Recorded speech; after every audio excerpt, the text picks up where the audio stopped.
नमस्कार साथियों, स्वागत है आप सभी का इंडो जीएस क्लासेस में। हम मॉडर्न हिस्ट्री की क्लासेस कर रहे हैं, जिसके अंतर्गत आज हम 25वीं क्लास करेंगे, जिसमें हम जानेंगे साइमन कमीशन के बारे में कि साइमन कमीशन भारत में क्यों आया था, भारत में इसका विरोध क्यों हुआ था, लाला लाजपत राय की मृत्यु इस साइमन कमीशन के विरोध में किस प्रकार से हो जाती है, इन सब के बारे में हम जानेंगे।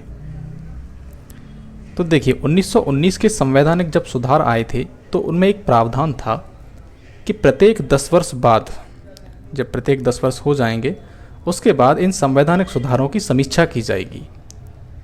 इसी समीक्षा के लिए इस आयोग का गठन किया गया था, लेकिन इस आयोग का गठन जो किया गया था वो 10 वर्ष हो नहीं पाए थे, मतलब पूर्ण नहीं हो पाए थे, उससे पहले ही इसका गठन कर दिया था। कब किया गया था? 1927 में, मतलब 8 वर्ष बाद ही इसका गठन कर दिया। इसलिए गठन पहले किया गया था। अब आप सोच रहे होंगे कि इसका गठन पहले किया क्यों गया था, तो इसमें कारण ये था कि ब्रिटेन में उस समय जो सत्ताधारी दल था वो था कंजर्वेटिव पार्टी।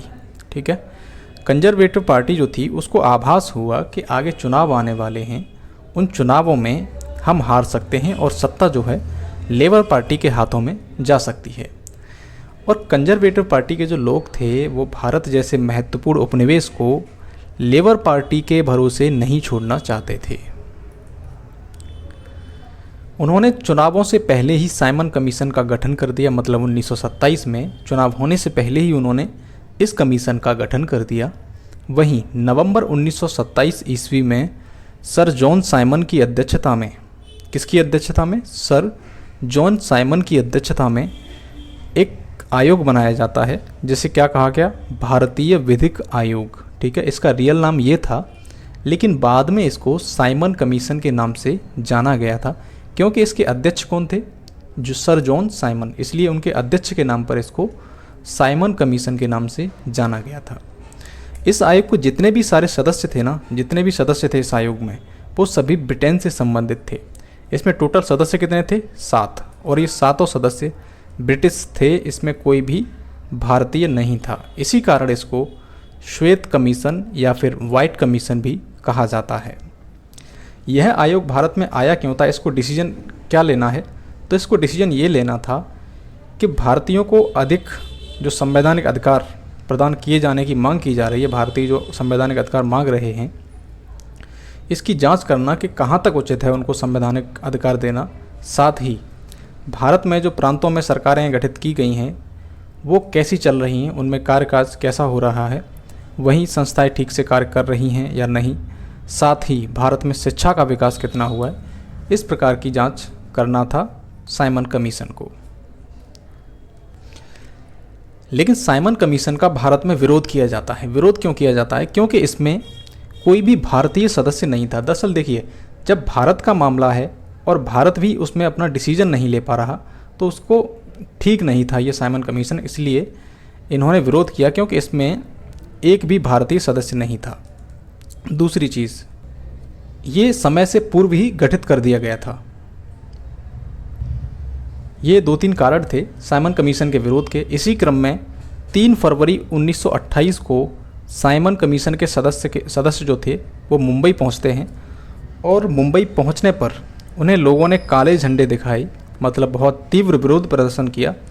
साथ ही साइमन वापस जाओ, इस प्रकार के नारे लगाए थे। गो साइमन, ठीक है, साइमन गो बैक, इस तरीके के नारे लगाए गए थे।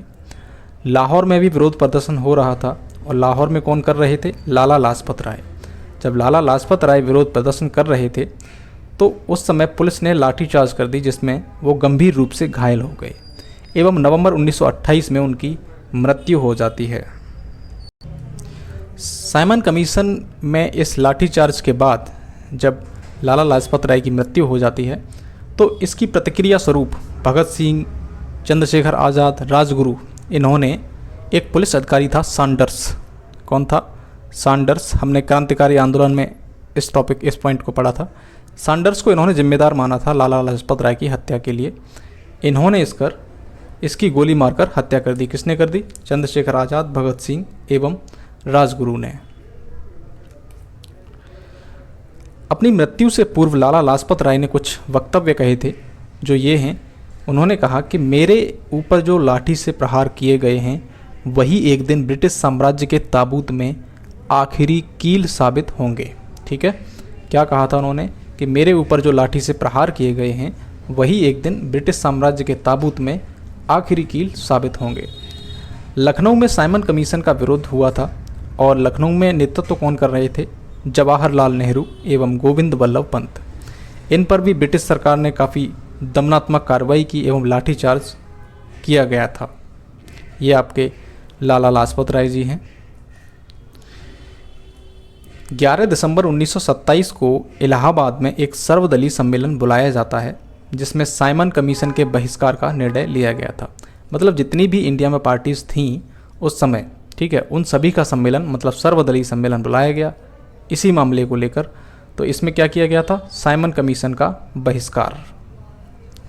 27 दिसंबर 1927 को कांग्रेस के मद्रास अधिवेशन में साइमन कमीशन का बहिष्कार किया गया। अब देखिए, कांग्रेस का जो अधिवेशन हुआ था मद्रास अधिवेशन, उस समय कौन सा अधिवेशन हुआ था जब साइमन कमीशन आया? तो मद्रास अधिवेशन हुआ था। इस अधिवेशन में इसका बहिष्कार किया गया था।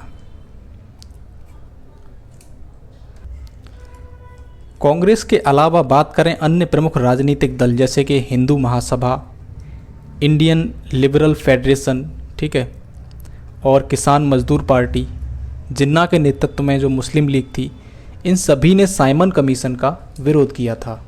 दूसरी तरफ साइमन कमीशन का समर्थन किस किस ने किया था इसको समझते हैं। तो समर्थन में कौन थे? पंजाब की यूनियनिस्ट पार्टी, मद्रास की जस्टिस पार्टी एवं मोहम्मद शफी के नेतृत्व में जो मुस्लिम लीग थी उसने इसका साइमन कमीशन का विरोध किया था। वहीं सिख संगठन, अखिल भारतीय अछूत संगठन, देखिए ये इम्पोर्टेंट है, अखिल भारतीय अछूत संगठन ने इसका विरोध नहीं किया था बल्कि समर्थन किया था। किसका? साइमन कमीशन का। इन विभिन्न विरोधपूर्ण स्थितियों के बीच 27 मई 1930 को साइमन कमीशन अपनी रिपोर्ट प्रस्तुत करता है। कब करता है? 27 मई 1930 को। इसने अपनी रिपोर्ट में क्या कहा था, क्या प्रमुख सिफारिशें हैं उसको जानते हैं। तो इसने कहा प्रांतों में द्वैत शासन व्यवस्था को समाप्त करके यहाँ उत्तरदायी शासन की स्थापना की जाए। मतलब प्रांतों में तो कह दिया कि आप उत्तरदायी शासन की स्थापना प्रांतों में कर दीजिए, किंतु बात आती है केंद्र की। तो केंद्र में कहा कि अभी यहाँ उत्तरदायी शासन स्थापित करने का समय नहीं है। मतलब अभी भारतीय इतने परिपक्व नहीं है कि केंद्र में उत्तरदायी सरकार चला सकें। तीसरा इसका सुझाव ये था कि केंद्रीय विधानमंडल का पुनर्गठन किया जाए। चौथा सुझाव क्या था कि उड़ीसा एवं सिंध को, ठीक है, उड़ीसा का एरिया एवं सिंध का एरिया, इसको अलग प्रदेश का दर्जा, साथ ही बर्मा को भारत से अलग किया जाए। ये प्रमुख सिफारिशें थी साइमन कमीशन की। साइमन कमीशन के विरोध में सबसे प्रमुख बात ये रही कि इसमें पहली बार बहुत बड़ी संख्या में जो हमारे देश के युवा वर्ग थे उन्होंने भाग लिया था। युवाओं ने पहली बार राजनीतिक भागीदारी का अनुभव प्राप्त हुआ। विभिन्न स्थानों पर युवाओं ने कमीशन के विरुद्ध सभाओं का, समितियों का, इन सब का आयोजन किया एवं लोगों को जागरूक किया। इसी क्रम में दो प्रसिद्ध नेता जवाहरलाल नेहरू एवं सुभाष चंद्र बोस युवा राष्ट्रवादी के रूप में उभरे। देखिए ये सुभाष चंद्र बोस, ये जवाहरलाल नेहरू। अगली क्लास जो हमारी होगी क्लास नंबर 26, जिसमें हम नेहरू रिपोर्ट एवं जिन्ना की 14 सूत्री मांगें और लाहौर अधिवेशन को जानेंगे। इसमें ही जानेंगे हम कि हिंदू महासभा एवं मुस्लिम लीग के बीच क्यों विवाद की स्थिति उत्पन्न हो गई थी। इन सबको हम इस टॉपिक में कवर करेंगे। तो अगर आपको ये वीडियो पसंद आया है तो इस वीडियो को लाइक करें, साथ ही इस चैनल को भी सब्सक्राइब करें जिससे कि आपको लेटेस्ट वीडियो की इन्फॉर्मेशन मिलती रहे। मिलते हैं एक नेक्स्ट वीडियो में। धन्यवाद।